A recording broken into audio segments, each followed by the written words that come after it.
ایک زخم کے بننے کے لیے ضروری ہے کہ اس کو کریدا نہ جائے۔ چھوٹا بن کے رہو گے تو ہی بڑی رحمتیں ملیں گی، کیونکہ بڑا ہونے پر تو ماں بھی گود سے اتار دیتی ہے۔ مرد آنکھوں سے محبت کرتا ہے، عورت کانوں سے محبت کرتی ہے۔ مطلب مرد اس عورت سے محبت کرتا ہے جو خوبصورت ہو، اور عورت اس مرد سے محبت کرتی ہے جو باتیں دل فریب کرتا ہو۔ اگر آپ نے کسی کے کردار کا اندازہ لگانا ہو تو یہ دیکھو کہ وہ ہنستا کس بات پہ ہے۔ پاکیزہ ترین محبت یہ ہے کہ تم کسی شخص سے محبت کرو یہ جانتے ہوئے کہ وہ تمہارا نہیں ہو سکتا، اور اسے خوش دیکھنے کی تمنا کرو۔ مرد کو عورت کو حسن نہیں، اس کا جذبہ متاثر کرتا ہے۔ کسی کی بدتمیزی سے مت گھبرائیں، وہ بس اپنا تعارف کرواتے ہیں۔ سمجھداری اسی میں ہے کہ آپ انہیں پہچان کے آگے چل دیں۔ بانو کہتی تھی، کسی کو محبت میں چھوڑنا اس کا قتل کرنے کے برابر ہے۔ کم بولنے والا لڑکا اور زیادہ بولنے والی لڑکی ایک مکمل جوڑی ہوتی ہے۔ اس دنیا میں سکون سے جینے کی ایک ہی تدبیر ہے کہ ہر انسان کے پاس ایک وسیع عرض قبرستان ہو جہاں وہ لوگوں کی غلطیاں اور خامیوں کو دفنایا کرے۔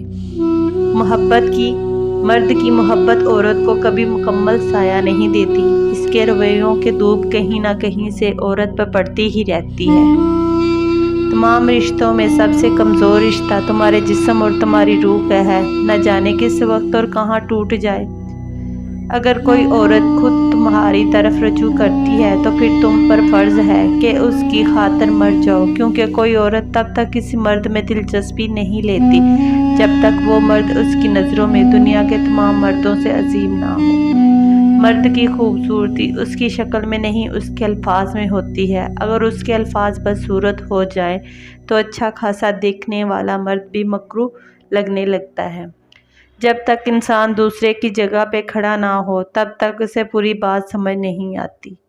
عورت کو ایک ایسے مرد کی ضرورت ہوتی ہے جو اس کی ہر کام میں مدد کرے، اس کی عزت کرے، اس کو لاڈ میں زمانے سے اور حالات سے لڑ جائے، ایسے مرد کی نہیں جو دنیا کے سامنے عورت کی تذلیل کرے۔ غم کی ایک بڑی خوبی یہ بھی ہے کہ انسان کو نرم کر دیتا ہے اور اپنے حقیقی خالق، رازق اور مالک کے قریب کر دیتا ہے۔ دنیا میں دو طرح کے دکھ ہیں، ایک وہ جو تمہیں توڑ دیتے ہیں اور ایک وہ جو تمہاری زندگی بدل دیتے ہیں۔ بانو کہتی تھی، ماں بے شک پڑھی لکھی نہ ہو پر دنیا میں ہر ضروری بات ہم اپنی ماں سے سیکھتے ہیں۔ جو لوگ اپنی دعاؤں میں دوسروں کو شامل کرتے ہیں، خوشیاں سب سے پہلے ان کے دروازے پر دستخط دیتی ہیں۔ زندگی میں ایک ایسے شخص کا ہونا بہت ضروری ہے جس کو دل کا حال سنانے کے لیے لفظوں کی ضرورت نہ پڑے۔